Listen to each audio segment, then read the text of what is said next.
Hey there, guys. My name is Brandon, aka Suns Geek, and if it has to deal with the Phoenix Suns, I'm going to make a video about it. That is right, guys. I am joined once again by the Valley Podcast.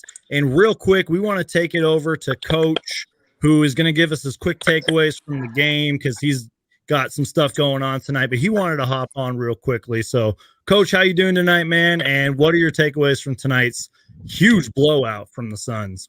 I am doing great. Shout out from date night, and to all the dudes that gotta go on date night and gotta look at box scores. Shout out to you guys for being fans.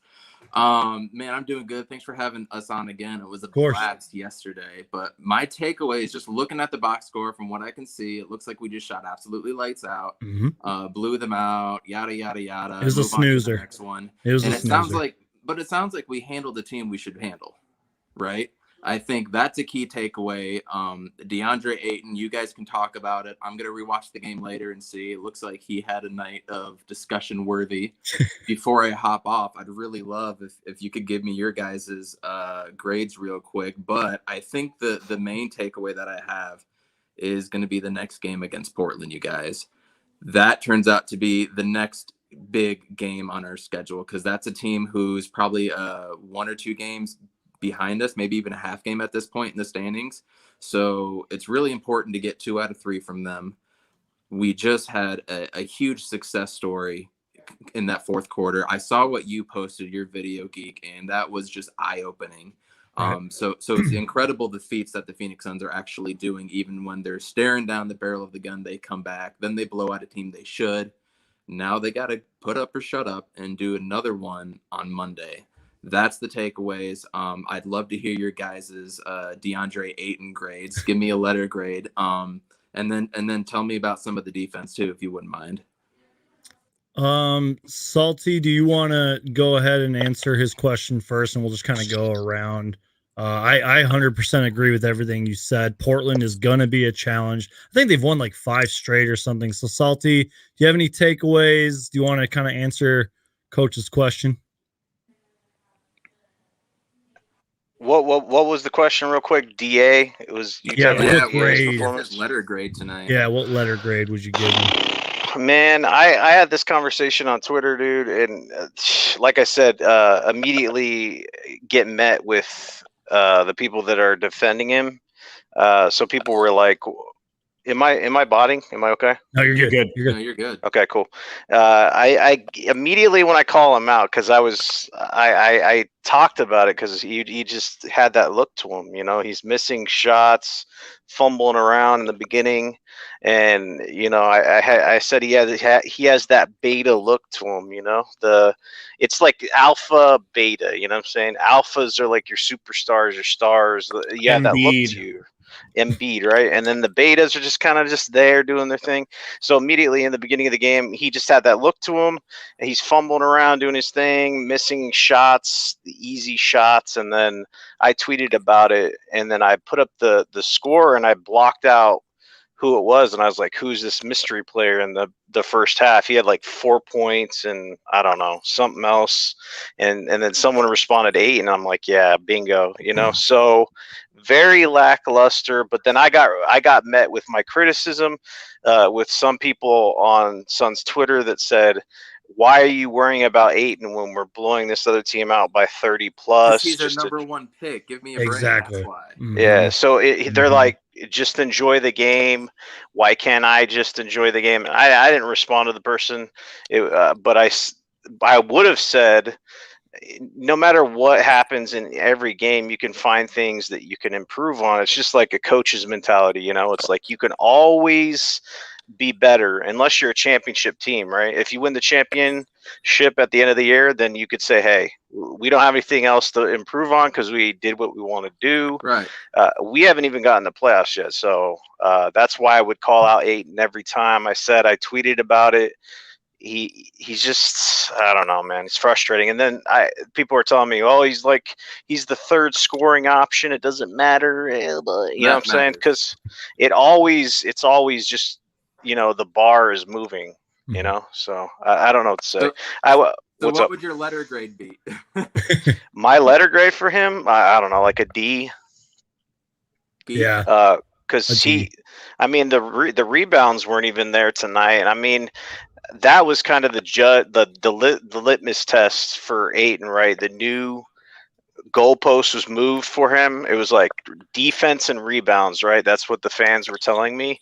So if he's not even getting his rebound total and he's not there with his points, then you could say he was a defensive presence. But it's like, all right, how far down are we going to go So to we're let talking him about off the hook, right? his third skill. Yeah, man, moving the goalpost with DeAndre Ayton. I'm gonna hop off in a minute, but All right, yeah. look, if you're not gonna provide points, you got to do other things. If you're not gonna provide the rebounds, I think is his niche, is his specialty, right? Yep. I think he's the best rebounder on the team. So you need to be the best rebounder, and you need to do it consistently. And if you can't do the best thing that you can do consistently, what good are you? You're good here and there, and we don't know when you're gonna be bad. That's the difference between being a superstar. It's being able to produce that every single night. Can you do it again? Can you do it while they're targeting you? Can you do it while they're double teaming? He's not even at star level right now. He's let alone all-star to superstar. He's not even at star yet. But that's the bar we're talking about, right, gentlemen? Is being that bar. We still hope he can pull it around. We need him to. I'm gonna hop off, but Gabe, before I go, what was your letter grade for Ayton tonight? So Salty gives, you said a D. Salt. D. I saw Roy up here. What's going on, Roy, in the chat? What's up, Roy? He said a C minus. Okay.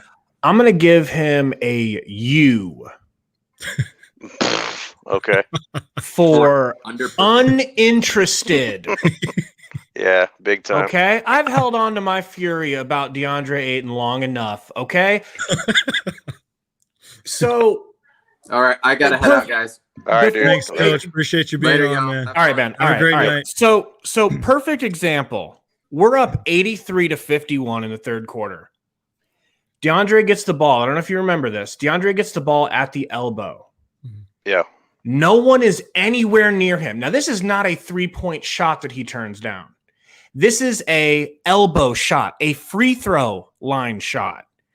Yep. He turns, does not even consider looking at the rim. It's like, it reminds me of when Dragon Bender would get the ball and he looked like he was playing hot potato and he was desperate to get that hot basketball out of his hands because he didn't want anything to do with it. So to whoever I see in here in the chat, we appreciate you, even though you're saying, what do we want from him?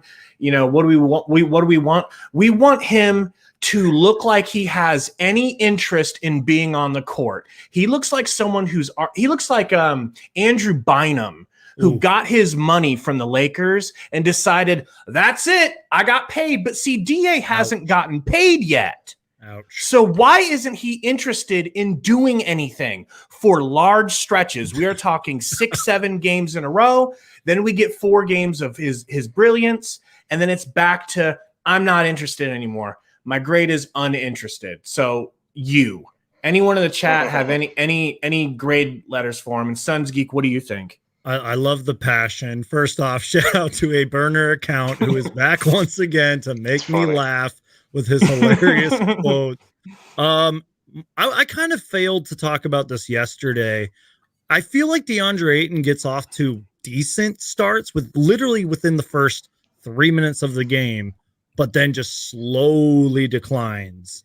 And now, granted, in the fourth quarter, I mentioned this in my video, he really did a lot for us. When he is engaged, even if it's just for 12 minutes, DeAndre Ayton can do a lot of great things for us. So I think it was Salty who said, if you're not even hitting your rebounding limit, that goes to show something. I feel, now maybe this is way too high of expectations here. Maybe I'm sounding like a greedy Suns fan, but this was the kind of game, despite the great game that Jonas Valanciunas had, where DeAndre Ayton should have dominated. Because obviously the Memphis Grizzlies were depleted by injury. Thank goodness they weren't depleted by the virus. This should have been a game where he just absolutely dominated. He probably should have gotten 20 and 15 tonight, or even 16 and 16 like he did last game. Tonight, I kind of felt like his presence was invisible. So my grade is the letter I, as in invisible. You guys got any thoughts about that? I like that. I like that twist. And I'm not even trying to hate on DeAndre Ayton because I'm his biggest believer. Like I said yesterday, I still believe throughout all the criticism that he was the right pick. But I mean, think about it. We destroyed the Memphis Grizzlies tonight. We haven't even really talked about the game because we crushed them. And yet DeAndre Ayton had what, 6 points and 7 rebounds? I don't know. So I think it's partly because Evan had to come and go. You know, this is probably what we definitely wouldn't be in this part of the flow, but we got it out of the way. I think DeAndre Ayton was kind of the only negative in the game, if I have to be honest. That's fair. That's fair. You know, so there's plenty of positives to get into. You know what I'm saying? So you're right. I mean, I apologize. we are getting negative right off the bat. This was a huge win. Yeah. You're right. It could have started a lot cheerier than that. So I'll tell you I can defend him a little bit. Okay. I'm not defending him, but one of the reasons why his rebound total would be so little is because we didn't miss shots tonight. Right. That's true. It's math, right? We were lighting it up from 3. I think what was the record for 3-point shots? I think we might have broken it. Our franchise record was 22, which we did last night. Tonight it was 24 3-pointers. Absolutely insane. Crazy, right? Yeah. And I think the percentage was pretty darn fancy too, right? It's not like we threw 52%, man. How many 3-points shots did we attempt tonight? 46.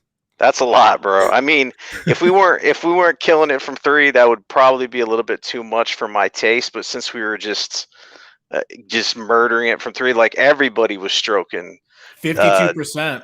I mean, everybody. Yeah, dude. Dario Campaign was lighting it up. It feels like Chris Paul is like a 3-point specialist now. Every time he shoots the ball from 3, it looks like it goes in. Which is crazy because you guys remember Chris Paul when he first came in the league? The dude could not hit the broadside of a barn from 3. You know, you guys remember that? It's weird. It's easy to forget that, but man, he's good, man. His 3-point shot is crazy right now. Yeah, no, he's been on fire, and I think we probably all said it yesterday. When Chris Paul takes a shot, whether it's from the mid range or not, it seems like it's going in. And that is 100% true. He looked like a man on a mission tonight. I mean, I don't think the starters even played the entire fourth quarter. That's how much of a blowout this game was. If you guys are joining us for the first time, we got about 43 people in here. I am joined by the Valley Podcast. Gabe and Salty. Coach just joined us, but he is having a date night tonight. You know, real life comes first. We all got things to do, but I appreciate him joining us for a few minutes.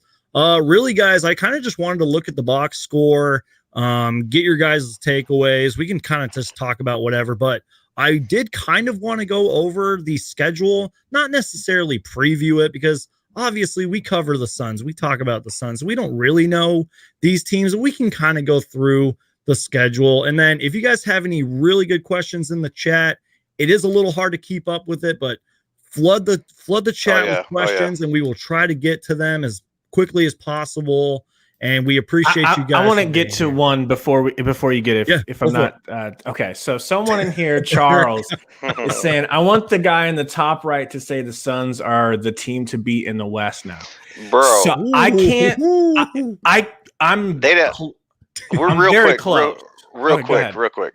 All right, so you guys, a lot of you don't know who we are, right? But this dude is like the biggest homer ever, bro. Like Gabe over there in the top right. Look at how he's dressed right now, and look at his background, bro. I just called DeAndre Ayton Andrew Bynum-esque. Beyond that, and I'm getting torched for it. What are you talking about? No, I wanted to let them know. Generally, you're the dude that's like, after we get done with a big victory, you're like, we're going all the way, Suns NBA champions, 3-peats. You know what I'm saying? Like you and Evan with the hot takes. You know, and normally I would have to bring you guys back down to earth with my salty ways, right? But that's what I'm saying. So if these people in the chat are a little bit upset with the juicy takes that we had in the beginning, just know this guy will give you some nice, good drinking the Kool-Aid takes. You know what I'm saying? For the Phoenix Suns, that orange man. and purple Kool-Aid, bro. I do. Yeah. I'm not ready to say that they're the team to beat in the West. I think that's just a little bit early. I think we're becoming a team to beat in the West. Exactly. I think in 2 nights, when we see what we look like up against Dame Time, that'll be a good indicator. But, you know, I like the way we play the Clippers, so I'm not necessarily too scared of the Clippers. But AD and LeBron, they're just such a front-running, like, loaded team. And it's just like that. I need to see us. We haven't played LA. And I have to see us play them. And I probably need to see us play them with AD if, in fact, he's going to be in the playoffs. Now, if you tell me that they're saying, oh, it's just an Achilles strain, the way that they said that KD's was a strain and not a tear, if it's a tear, I'm like 1 inch from saying that we're the team to beat in the West because I am that high. Just say it, dude. No, Just not yet. Not yet. The Phoenix Suns are going to the NBA Finals. You heard it here on Yeah, you heard it here first, baby. The chat's back into it. Let's go. No, just kidding. Now, what I would say about this whole situation is the Jazz are like the biggest facade of a number one. Are they still number one in the West? Probably. I think they lost last night, but yeah, they're like the really Atlanta good. Hawks from back in the day that won like 60 games. Or you remember the guys? You remember that team that like won all those games and got smacked in the playoffs that had like no stars on the team? I don't know if you guys remember that, but anyway, I think the Jazz are fakes, and then because they got beat by the Clippers, and then the Lakers are obviously having injury problems with AD, and the Achilles issue is just it's not something that's easy to predict how it's going to turn out. There's a lot of people that were saying, hey, you should just rest AD until the playoffs, because honestly, that kind of an injury is it's risky. It's risky. Any injury is, Yeah. you know. Look at Devin Booker's hamstring, and they were taking it easy with him. I mean, he came back because he wants to play, but you're totally right. That's a serious injury, and I was talking to a friend about this prior to the live stream. I think the Lakers are quote coasting right now.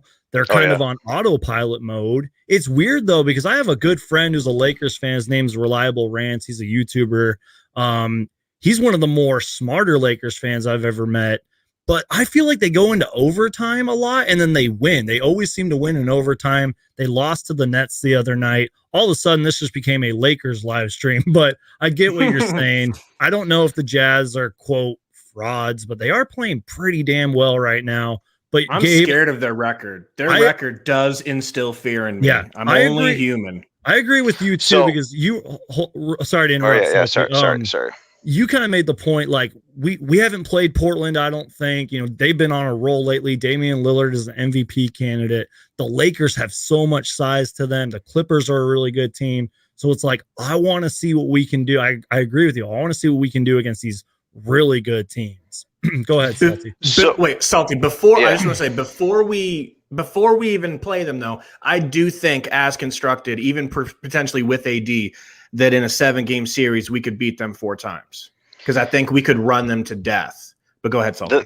The thing about this, so I want to ask you guys the question, so after the trades were made and this free agent signing was made, our off season basically, where did you guys have them slotted, like realistically? Like, don't give me the Kool-Aid answer. Just give me where you thought the Suns like were going to do this season, you know, realistically. So, like, at the start of the season, correct? Yes. I thought realistically we'd win about 45 games and be 4th, 5th seed. I think that was kind of the I don't know, the total. A lot of Suns fans thought we'd be 45 wins, 4th, 5th seed. I was like, unless the season completely collapses, we would have been like fighting for an 8th seed. That's just my opinion. That's what Shannon Sharp was saying. That's what Skip Bayless was saying. That's what Stephen A. Smith was saying, and I think I bought into that too. I think I was right there about, think about it. We've been missing the playoffs. So someone telling us, hey, you're going to be the 4 or 5 seed. We were jumping all over that. That was, and we're like, yes, perfect. We'll accept. We're not asking for anything more.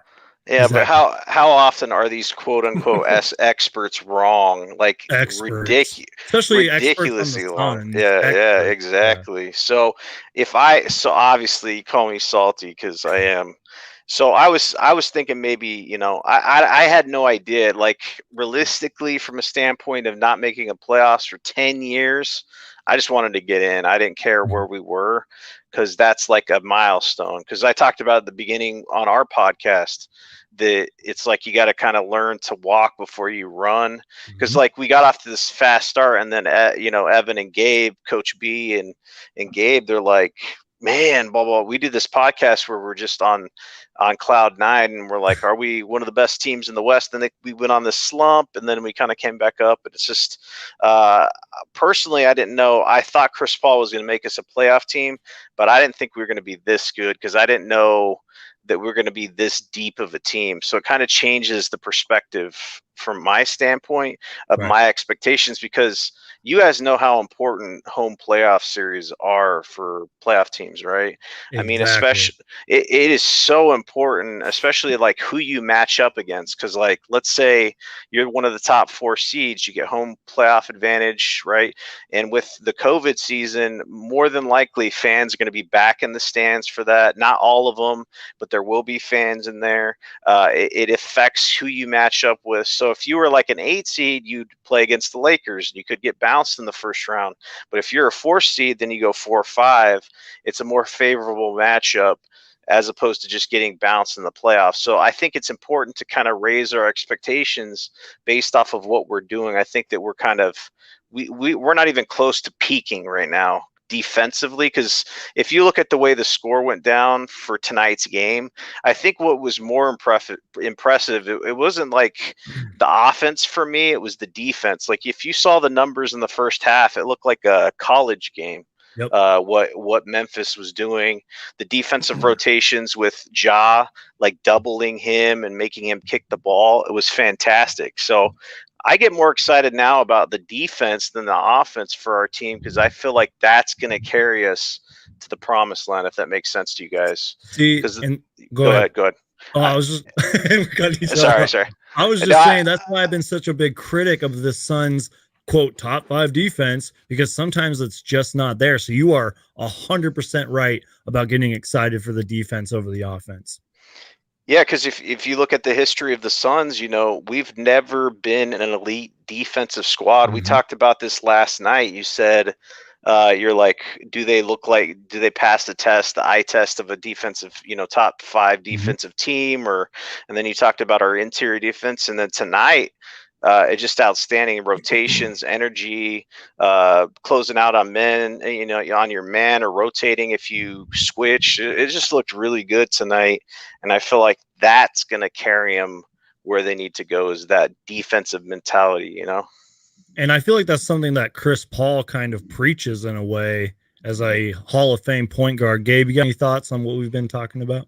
Well, I wanted to actually, I mean, you guys nailed it. So I just wanted to bring up J Dubber here. So he was saying this is the Suns team I expected, but with more DA scoring involved, but I ain't being greedy. And dude, exactly. Okay. So I had this thought during the game, which was, well, maybe do we even need DeAndre Ayton? Like the way that we're playing, the style that we're playing, shooting the shots and everything, the offense that we're running, Chris Paul doing his thing, Booker doing his thing, Mikal, Cam, all of them from the wing. Clearly, we don't need DA to be a big-time offensive so you're talking about producer for us. Let's put the bullet point. You're talking about from an offensive perspective, right? Just offensively. He's been great defensively. I love DA defensively.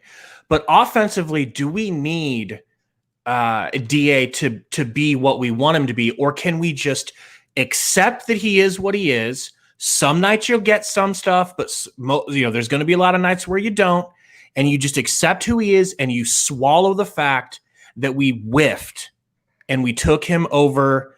I think I'm emotionally to the point where I'm just going to accept the fact that we whiffed. We took Ayton when we should have taken Luka, even though I hate Luka's guts with all my heart. And I would hate to watch him because I hate his fat flopping ass. I hate the way he plays. But we whiffed. Let's accept it, move on, and start thinking about DA as something different. Start thinking of him as he's the X factor. When he shows up, you can't touch us. And even when he's not there, he does some good defense. And so we're just going to have to accept it and move on. Yeah, Well, I mean, sorry about that. If you took the draft pick out of the equation, then people wouldn't be so like focused on his like what he's doing, like from we the said that offensive last night too. perspective. Yeah, yeah. Mhm. Like if he was doing what he was doing this season, and you just kind of take that out of the equation, let's just say it was like a number 15 pick or something like that, you'd be cool with it, man. You'd be like, all right, he's contributing from whatever end he is, and we're winning. But the only thing that is carrying like people focus on him so much is because he was the number 1 pick and we drafted him over Doncic, you know? A burner account strikes again. I absolutely love it. My whole thing is this. It's like if DeAndre Ayton in a wishful thinking world, let's say the Phoenix Suns are completely dominating and we are steamrolling into the playoffs, and then Ayton decides to pick it up, that's a bonus. That's the icing on the cake right there.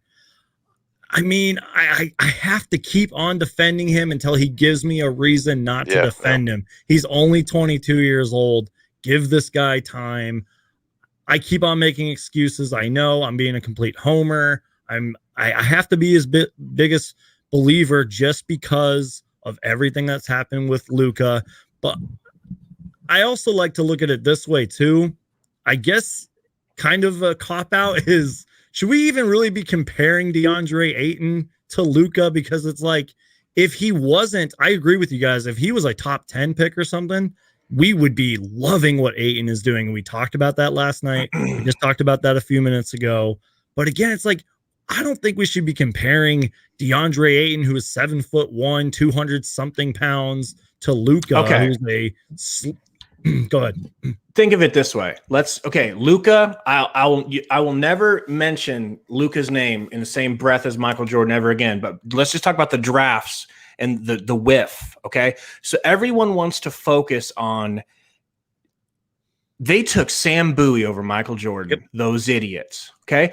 But you never hear anyone say, yeah, but the Rockets took Hakeem Olajuwon 2 picks before that, number 1, right? Because Hakeem Olajuwon was worth it. That's true. And even though they didn't get Jordan, no one worried about it because they're like, oh, you still can't blame them. That's all I'm asking from Ayton. Right. Give me the ability to go on a podcast and say, hey, I don't care that we missed on Luka because we got Ayton. Yeah. I can't really fully say that yet. Exactly. Now, I am a hypocrite, man. I'm a hypocrite. I drink DA's Kool-Aid. He'll come out and have a big game, and it will wipe all these emotions away, and I will be filled with love and appreciation for him, and I'll be making excuses. But on a night like tonight, I can't make excuses for him, dude. He just didn't even want to be there. I think the broader scope here is winning cures it all. You know what I'm saying? So it's the further we get in the season, and like, as the team progresses together as a team, hopefully, I don't think it's going to be an issue. Like for me personally, it's just you gotta move on, I guess, from the standpoint of he's a number 1 pick and he does his thing, because we can't really worry about that. He'll get paid as much as he gets paid, whatever the team feels like doing that. But that's like down the road, you know. So we just focus on the team itself, because there's a lot of stuff that happened tonight. I feel like Bridges had a good game, right? And he seems like he's either really on offensively or like really off, right? Because the game before, how much did he have? Like 6 points. He was kind of just invisible from the offensive perspective, but he killed it tonight. His 3, just like everybody else, was on tonight. But Bridges did good. Who else did good tonight? Campaign looked good. Who else was standing out for you guys? Real quick, Salty, I'm sorry to interrupt. We have a super chat here from James who says, Luka is a whining British boy on a losing team full of Americans in the most patriotic city. First off, big shout out to James. Thank you so much for the super chat. If you guys want to, you totally do not have to, donate with super chat. Find that little $sign button somewhere and you can donate to Suns Geek with the super chat. And I promise you guys all that money will be invested back into this channel so that I can make these live streams better for you guys. Also, once again, if you are just joining us, I am live with the Valley Podcast. We had an incredible Phoenix Suns conversation last night. It started off as a Suns Pelicans post-game chat, and then it led into this 2-hour epic Suns conversation, kind of like how tonight's going. We haven't really talked about the Grizzlies game. We're just talking about the DeAndre Ayton podcast here, because we have just been going off about Ayton, and I absolutely love it. So, Salty, to answer your question, though, first off, this was just one of those games. Like I said, the Grizzlies were just depleted by injury. It's not their fault. Look, put the Phoenix Suns in their shoes. If the Suns were depleted by injury, we probably would have gotten blown out tonight. You know what I mean? Even with Chris Paul, who has been playing at an elite Hall of Fame level lately. But yeah, Cameron Payne tonight was kind of the star off the bench. 26 minutes, 7 for 10 from the field, 5 3-pointers, 19 points, and 7 assists. He dominated. But let's show love to Dario Saric. 19 points in only 19 minutes. He had 3 threes. This was the night of the three. We had 22 threes last night, 24 tonight, and the NBA record for most threes in the game is 29. Can we talk about the bench? Yeah. So I love talking about our bench this year because we have a bench. Yes, but remember when we were depleted, we were on our podcast saying things like, God, this bench, man, when Damian Jones comes in, I've criticized them too. You know, the bench. It was looking bleak, and now everyone's healthy, knock on wood, and all of a sudden I see something very exciting in the first quarter. I see Dario and Cam Johnson coming in off the bench, and I'm like, those are our bench. Oh, this game is over. First quarter, I'm like, that's it. Like, just reminding myself, like, look at our bench. So we, towards the end of the game, there feels like almost the entire fourth quarter before Nader got to come in, we were running that Etuan Moore, Cam Johnson, Crowder, Dario. Yeah, Dario. And who's our point guard? Was it Etuan Moore? And Payne were in there with Crowder, Campaign, Cam Johnson, and Dario. And technically, man, those are all bench players. None of them start for us. And I'm thinking this squad could truly be a starting squad for like what, a third of the NBA teams. See, hey, chat, I told you, dude, that Kool-Aid, he's sipping on it. I don't know. That's what this is. It's off screen somewhere. Yeah, I told you to come out. Sun's juice. All right, so I'm not going to go that far. All right, I'm not going to go that far with you. The starting team. No, all right. A lot of the players, yes, they could be like maybe they could beat a lot of starting fives. I mean, this is a star-driven league. You know what I'm saying? So it is what it is. I think there's a lot of. We're just deep. We're a deep team. Like you, because you talked about campaign being a potential like replacement for CP3 when he leaves, but I'm not on that train, and I don't think Suns Geek was either. I think he's a solid role player backup, you know what I'm saying? And then Crowder, you know how much I love Crowder. Yep. Dude's a gamer.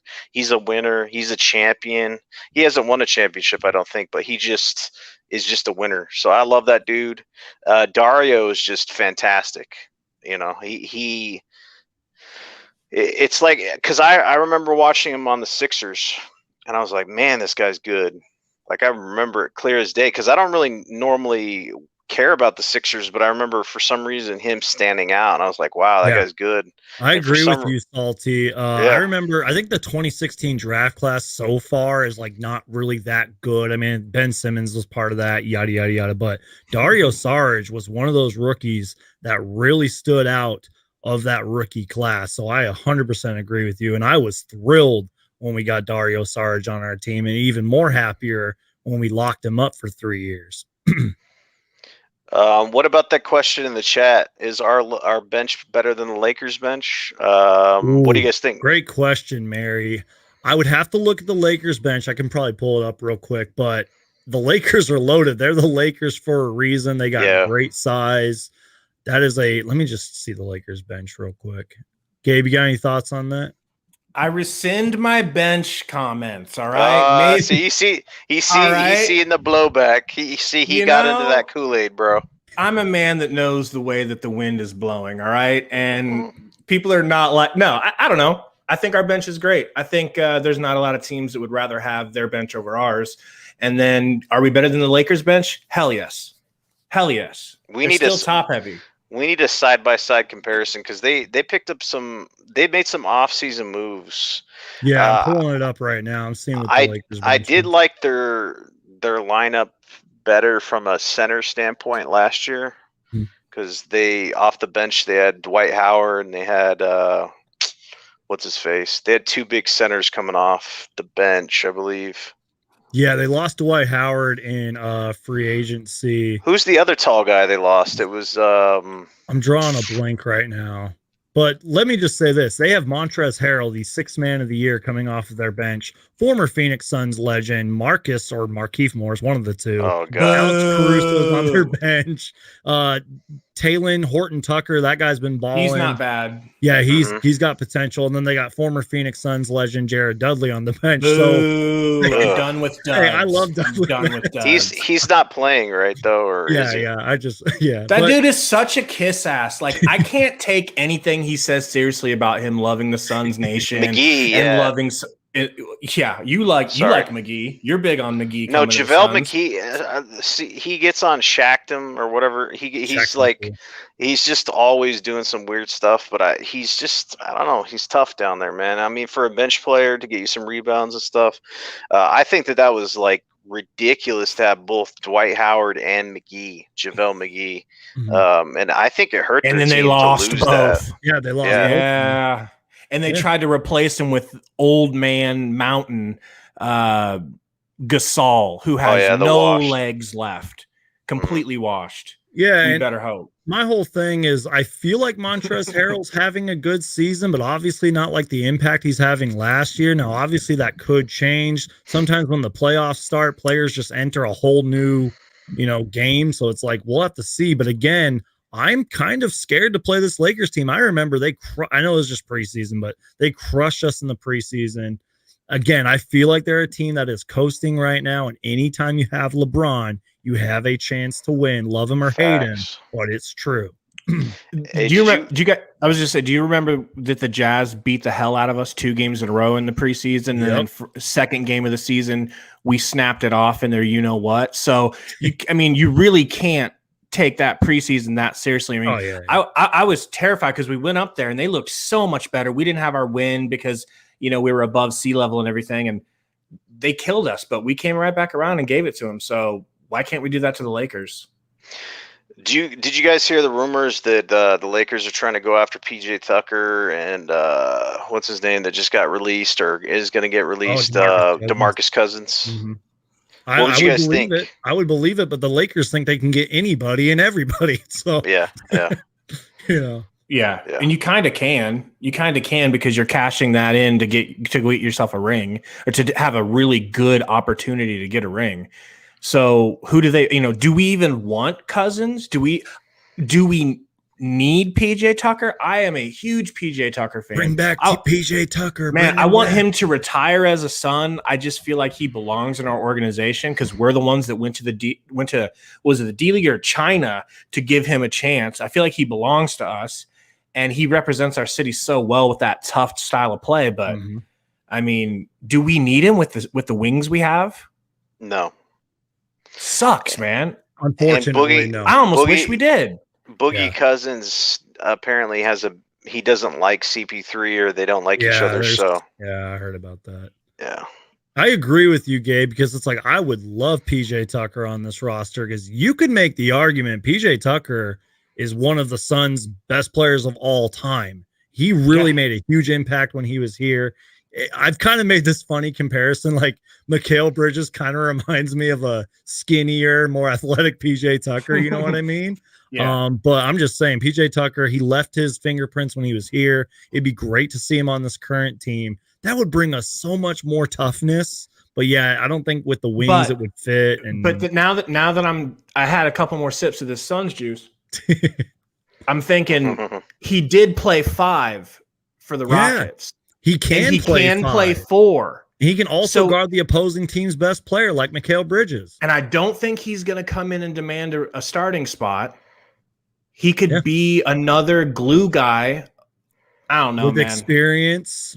You know, I want he's got him. tons of experience. I'm done wanting Kelly Oubre. Now I just want PJ Tucker and Aaron Baines back. I kind of mentioned this on the chat last night. Unfortunately, due to the way the season's gone and everything's clicking right now, unless things just start to completely collapse, unfortunately, I don't think we're going to be making any moves. And it sucks because I would love PJ Tucker on this team. I don't know about DeMarcus Cousins. Again, I was joking on Twitter and I said, could you imagine if DeMarcus Cousins came to the Phoenix Suns? That'd be a nice backup for Ayton, but that's probably not going to happen. And I think maybe the only player that is vulnerable to not be on this team, like I said last night, is Damian Jones. Oh, he's completely expendable. Yeah. So I don't know. If anybody in the chat has questions, once again, we are live with the Valley Podcast. Another great show that we've had tonight. Go ahead and ask us some questions. The Suns absolutely blow out the Memphis Grizzlies tonight. A franchise record 24 three-pointers. 24 three-pointers is absolutely insane. I was going to mention this, guys. I think last night, because we were having such a great conversation, was are you guys still there? Yeah. Okay, sorry. We're lost in. We're just just paying such good attention to you, man. I appreciate it. That was one thing I think that we forgot to talk about last night because we were having such an epic conversation. Was I didn't realize the amount and how great the comeback was last night due to our epic conversation. That's why I made this video today. Go ahead and check it out on the channel if you haven't talked about it. We had a historic comeback last night. 41 points in the fourth quarter. The only reason I'm talking about that is just because kind of like tonight, it was a snoozer. I didn't really process everything that the Suns did. 24 three-pointers, and it was just last night was incredible. Tonight was incredible. So I just wanted to kind of go on a rant about that. Salty, did you expect what we did in the fourth quarter last night to just carry over to this game for four more quarters? That's a good way to put it. Like we carried holy crap. It just never stopped. Mm-hmm. Yeah. And there was a point we were up by like 30, like 72-42, something like that. We were up by 30. and like I could see the Suns. It looked like they were kind of like a boxer, kind of woozy, like, holy man, they must have expended a lot of energy getting that 30-point lead. And they looked like their knees were buckling.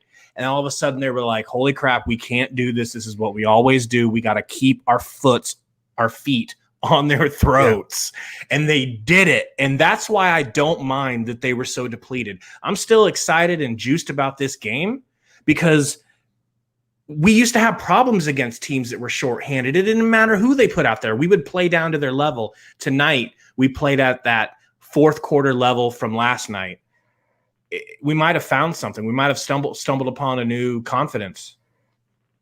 Before Salty goes, I was just going to say, if this were like the 2016, 2017 Suns or something like that, we would be jumping for joy. We would just be celebrating because being up 30 tonight was just huge. And it's like, we haven't really said that much. Salty, I totally interrupted you. I just wanted to say that. Like, did you expect that, Salty? Yeah. No.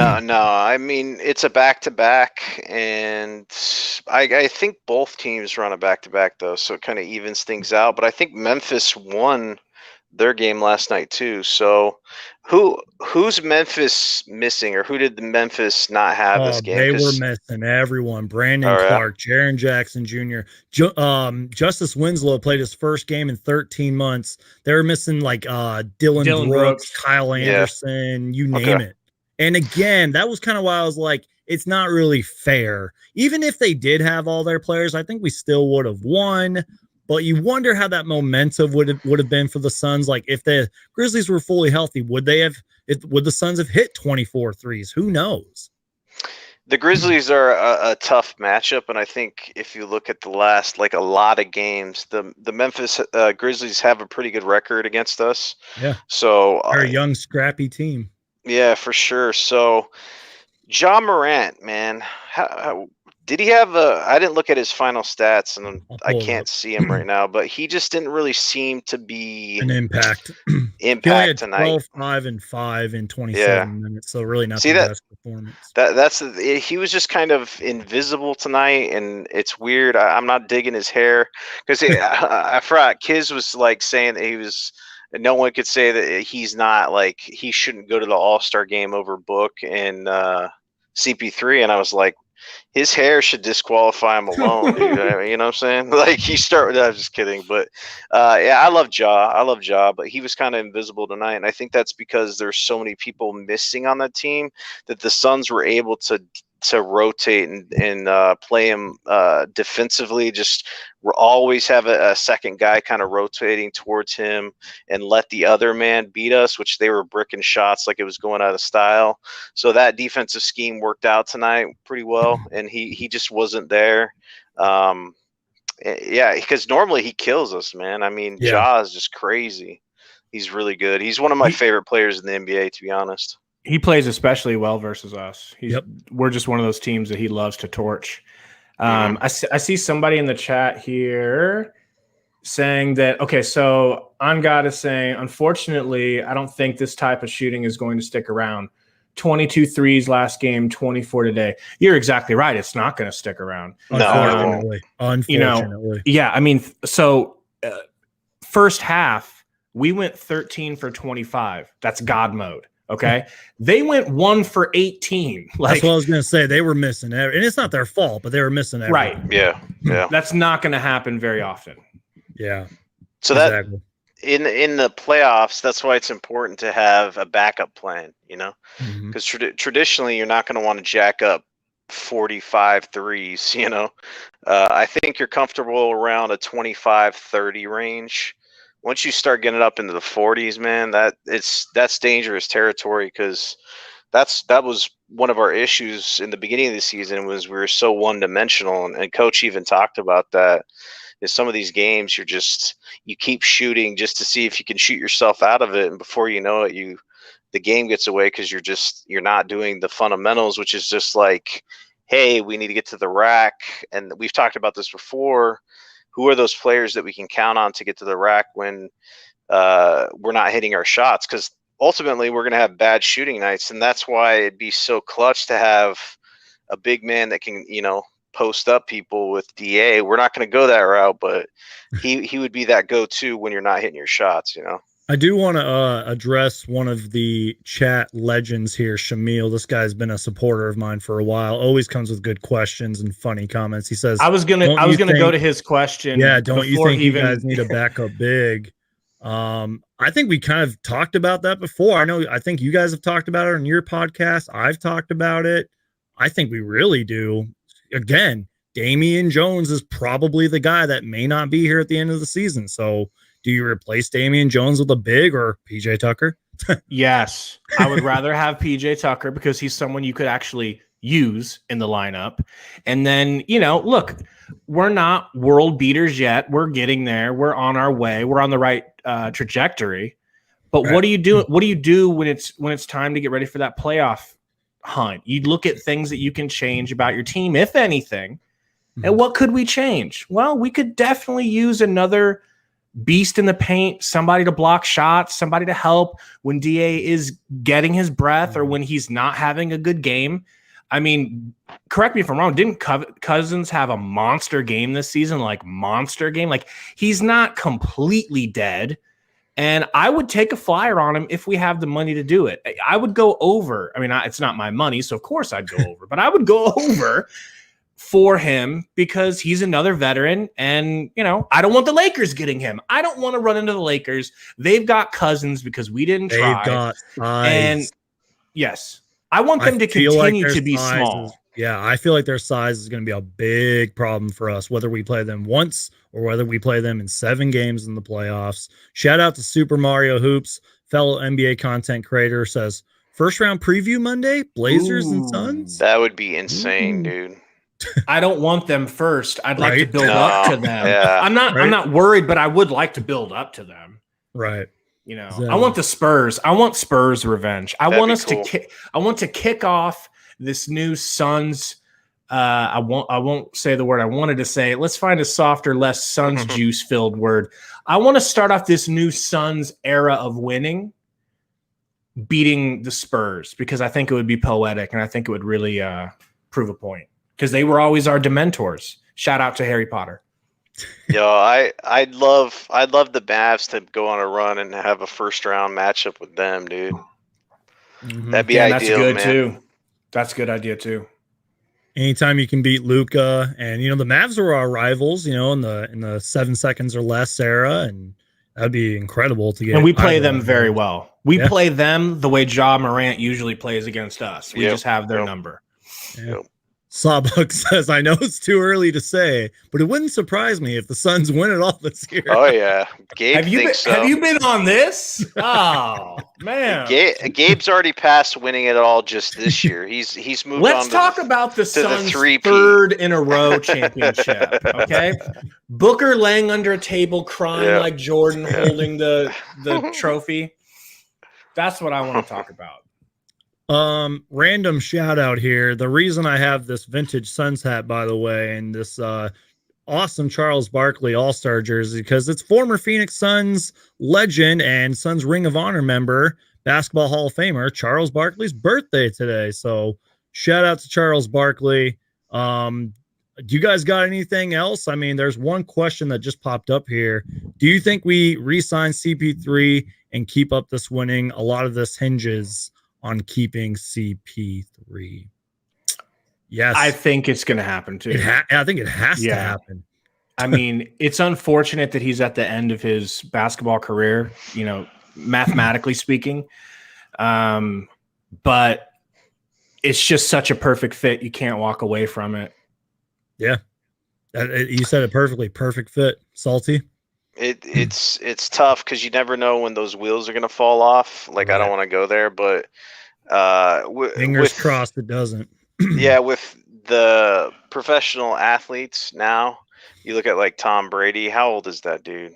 Just athletes in general, like they're taking care of their bodies. There's new sports science out there to get these guys to play longer. So who knows? LeBron and LeBron's performing crazy. I saw a picture of him dunking and his arm was like 3 feet above the rim at his age, and I swear, like Michael Jordan at his age was like bouncing dunks off the rim because he couldn't get up to throw it down. It's a different day and age right now with like nutrition and sports science. So who knows? I mean, who knows? It's up to him too, like how long he wants to play as well. But he's important for sure. I've heard him talking about how he has he's basically got Tom Brady's mentality. I don't know if he eats as much avocado ice cream, but he seems to be 100% committed to playing as long as he can. It seems like he loves the game so much that it would just break his heart to retire. So he's going to do whatever it takes. And hey, Nash was pretty damn effective at an older age. Mm-hmm. It's not like these guys are dunking often. They don't really need to get up very high. They just need to be cerebral and hit those pocket passes the way they do. And then that opens up everything. And then just his mind. It's like a quarterback, an old quarterback. Real quickly, I think Chris Paul actually stopped eating meat this season. There was like some story he went vegan. He's vegan. Yeah, he went vegan. I think he got booked to go vegan too. Because that would be awesome too. Booker's vegan as well. Yeah. Real quick, you guys, I just wanted to go over the schedule because I'm looking at it. We literally have like 7 games left. Portland is our next one. And then the Charlotte Hornets. I am on the Charlotte Hornets juice. I am on their bandwagon because they are an exciting, fun team to watch. LaMelo, hate him or love him, is living up to the hype. But then we got the Bulls. We got the Timberwolves. That should probably be a W. Then we got the Lakers and Warriors. And that's the first half schedule right there. So you guys got any thoughts on that? Go ahead, Gabe. You go ahead, my dude. I mean, are we going to go like 7-1? Or are we going to like maybe lose a few? Or are we going to be kicking ourselves after a few? Because again, we can't really preview each and every single team. Oh, yeah. But again, there are some tough matchups there. Portland, I feel like that Charlotte game might be a tough matchup. I mean, the Lakers and the Warriors, it's like, that's tough. It is.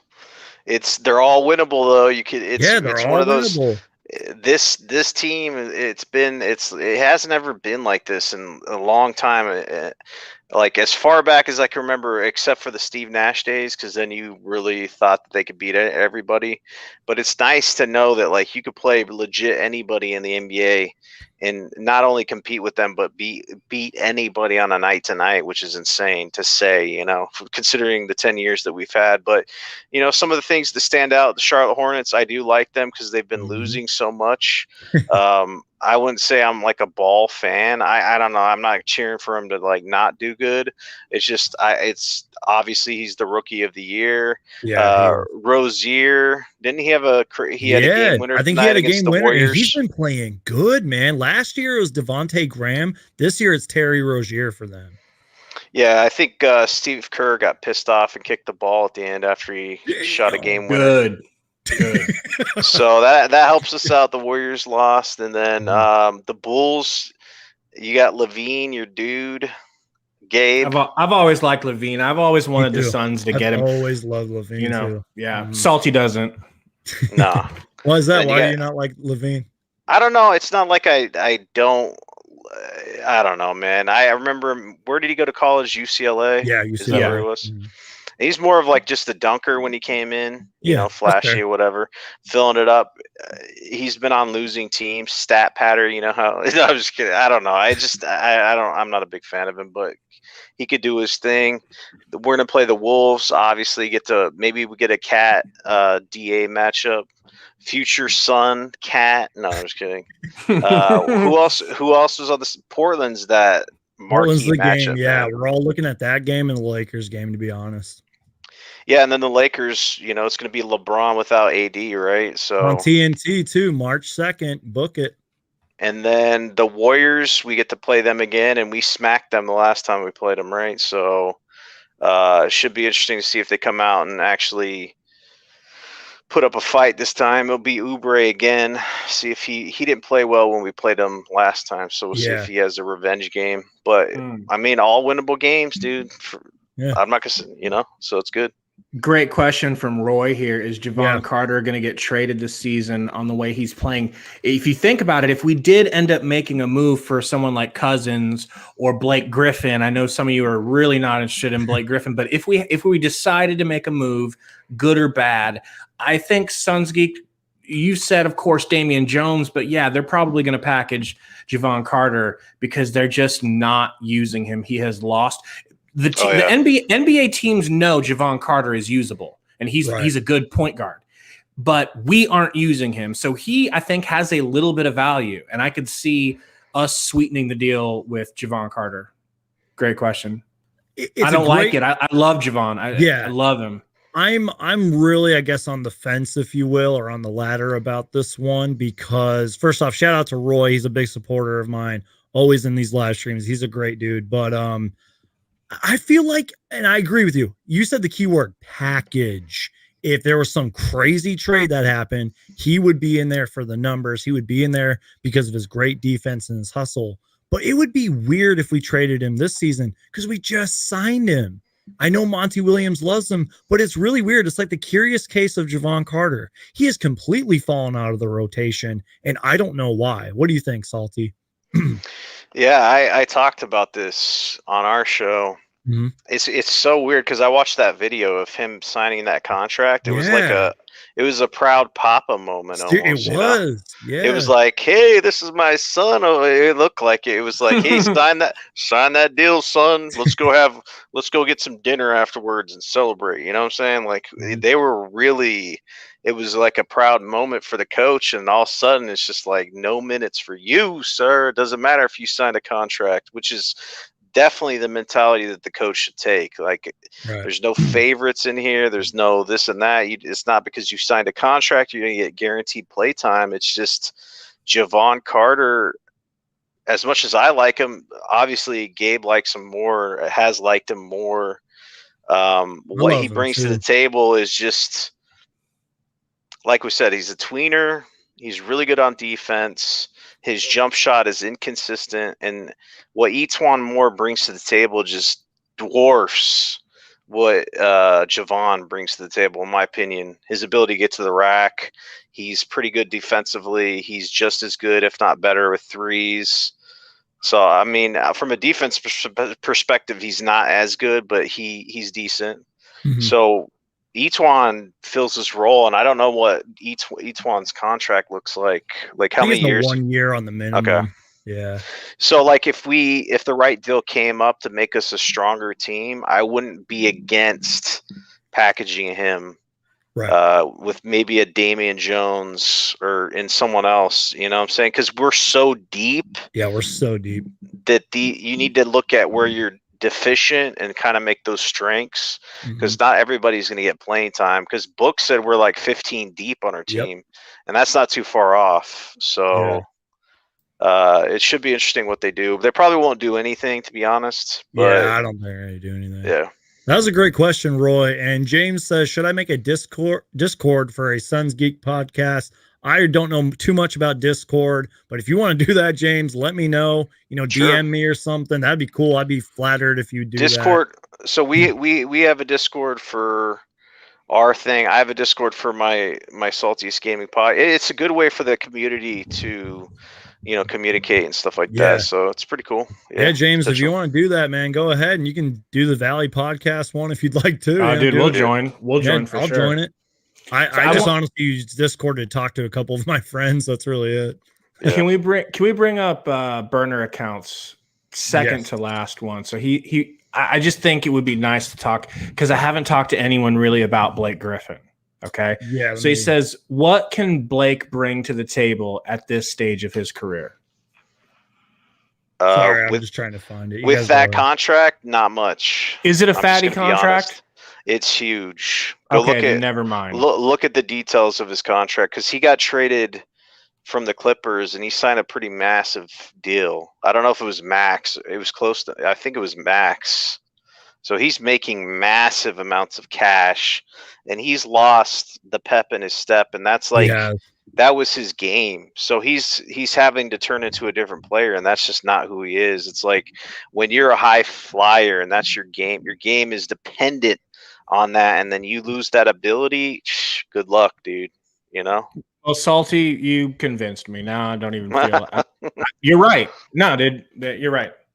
Just look at I don't know what the figures are, but he hasn't dunked in like a long time. That's what I was gonna say. I'm pulling up his numbers. He's averaging 12.3 points per game, 31% from three, 36% from the field. And it's like, when was the last time you saw like a Blake Griffin dunk like he did in Lob City? It's been forever. And you could use the excuse, oh, he's been injured. But it's like, and his contract's huge. I don't know. And I love Blake Griffin. You're talking to a Blake Griffin fan. But so that means he's going to get bought out. The way we're describing no one's going to touch that contract. So when he gets bought out, I would like him on a friendly deal to be a backup. I'm not starting Blake. He's just a veteran that we bring in, and he earns the minutes that he gets. I'm down with that. I'm on board with that. Mm-hmm. Okay. But again, like, are the Suns going to do it? Who knows? I don't know. I've always looked at it like I never thought Chris Paul would ever play for the Phoenix Suns. So who's next? Dude, we're a destination now. Like, did you see Kevin Durant wearing Devin Booker's shirt the other day? I didn't. That's awesome though. Oh, he's got this shirt that says like something Booker. Oh, the D Book was here. Yes, wearing yeah. He was also talking. I mean, this is all, of course, just me. That means we're getting Kevin Durant. What I'm saying is, when's the last time top 3 best player in the world was sporting Suns affiliated stuff or when have the Suns ever been in anything like that in the culture? It's like, well, Drake rapped about Book too, so. Right. But I'm just saying we're a destination. Okay. We were a destination because of the bubble Suns. They got everyone on notice thinking, hey, that's a team you could go. They're like a star or two away from winning titles. And then Chris Paul gets here and it's like, holy shit, they're 1 star away from winning titles. God, I got to stop drinking this stuff. Goes back to the Ayton thing. That's kind of what I meant. Like, if we are steamrolling to the playoffs and we win a first round series and then Ayton decides to turn it on, it's over. You know what I mean? Yeah, it's over. So I don't know. What do And I he know? can. We've seen it for stretches. Yeah. But, you know, how Yeah, I made not a video talking about Ayton's like last 5 games, and he was dominant. That he was a nomination for Player of the Week. That's how good of a week he had. But it was 1 week, not like a month. 1 week out of the whole season, it seems like. Yeah. So the Blazers lost. Yeah, I Did guess they? we're the 4th seed. Let's check out the standings before we wrap it all up. Let me just pull it up real quick. They lost. Now there to might the be a couple Wizards. games. I don't think there's any games going on right now because it's late. Yeah, we are the 4th seed, 19-10. The Blazers lost, yeah, but they're 8-2 in their last 10. Yo, shout out to Pedro. He says, I went into a Cap store and they didn't have no Suns hats. Bro, okay, that's like every hat store I go in. I walk in, I see if there's a Suns hat. There isn't. I make a point to tell the person, I go, y'all don't have no Suns hats? Nah, man, I don't think. Let me look for you. Nah, I don't think we have any.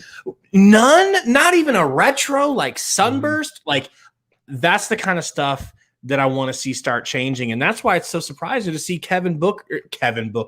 That's the relationship. That's what we'll call him when he gets here, okay? I agree with you. I'm a big hat guy myself, obviously. And it's weird. And I feel like sometimes the Suns miss out on opportunities to like, and again, I don't know business side of it, or if it's Nike or if it's on the Suns, but sometimes I feel like they miss out on certain merchandise opportunities. But I feel like that's kind of a random thought here. I feel like that's why the Valley stuff is kind of really popular, because we haven't really seen anything like the Valley merchandise, because we, you know, all due respect to the culture, but we were on that low Suns thing for a long time, and that's great. But this whole Valley thing is completely new, and it's hard to find Valley stuff.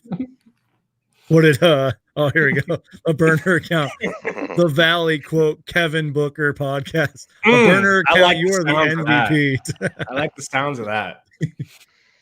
Oh man, quick last. I don't know how long you guys want to keep going. We can stop. Dude, I've got all night. You're the boss. What about you? What about you, Salt? No, I'm good. Okay, Yeah. Shamil asks a scary question. What if DA goes down? I don't even want to think about that. Nah, I mean, see that puts it in perspective. That gets my heart racing. Yeah, because then you would just be down. Like defensive presence in the middle would be nothing, you know. So Right. then you'd be playing like Damian Jones and stuff. No, You're calling up Toronto immediately and saying, what do you want for Baines? Have you heard of Damian Jones? He's really good. Yeah, You know? I agree with that. Let's not even think about that. That was a great question, Shamil, but that's scary to think about, because that goes to show, as much trash talk as we've been talking about Ayton, that might show his value, because if he goes down with an injury, who knows what this team looks like? That's me being a homer, but it's true. It's true. Yeah. Because we'd be essentially bankrupt at that point in the paint. Mm-hmm. Yeah. Mm-hmm. And again, I think DA really does show his defensive value sometimes, even if he does have a bad game. So I don't know, you guys, but this has been a fantastic live stream. I don't really want to end it, but I kind of feel like we're running out of things to talk about. Yeah, for sure. We went live for 2 hours last night. Epic conversation. By the way, for everyone who's still here, check out my newest video. I talked about the historic Phoenix Suns comeback that they had and what an incredible quarter it was. And then I have our 2 hour epic live stream chat with the Valley podcast. It is worth a watch. Go check it out if you have some free time. And I appreciate both of you guys being here. Gabe, you got any final thoughts before we get out of here? Nah, man, just, you know, it was one of them wins where everything went well for us. So we just have to enjoy wins like that. Everything went bad for them. That's not going to happen often. Yeah. But it still feels good, man. I'm just excited. What are we, 19-10? 19-10. Woo! We're Phoenix approaching. Suns are 19-10. We're approaching a very juicy round 20-10, and I'm really excited. I again think we're going to win versus the Trailblazers, and I didn't get to tell you. I think we're going to win out, because that Lakers game is on TNT, and DA actually likes to show up for nationally televised game. Yeah. I think we give the Lakers the business, and then, who knows what I'll say about the Suns at that point. Salty? Just looking forward to the Blazers game. I think that it's going to be an outstanding game. Hopefully we get that W and then kind of try to go on a run. All winnable games, and you keep building momentum up towards the playoffs and try to improve your seeding. Make sure they need to solidify a top 4 seed. Yeah. And I just think win games that you should win, like tonight and like the other night and against Orlando and et cetera, et cetera. So those are my final thoughts. Once again, incredible chat with the Valley Podcast. Go subscribe to them right now before this podcast ends. Go subscribe. Link is down below in the description. And make sure to check out all my other videos. Check out the 2-hour live stream that we did last night. Thank you guys so much for watching. My name is Brandon, aka Suns Geek, and if it has to deal with the Phoenix Suns, I'm going to make a video about it. God bless you guys. Take care. Stay safe, and I'll see you guys next time.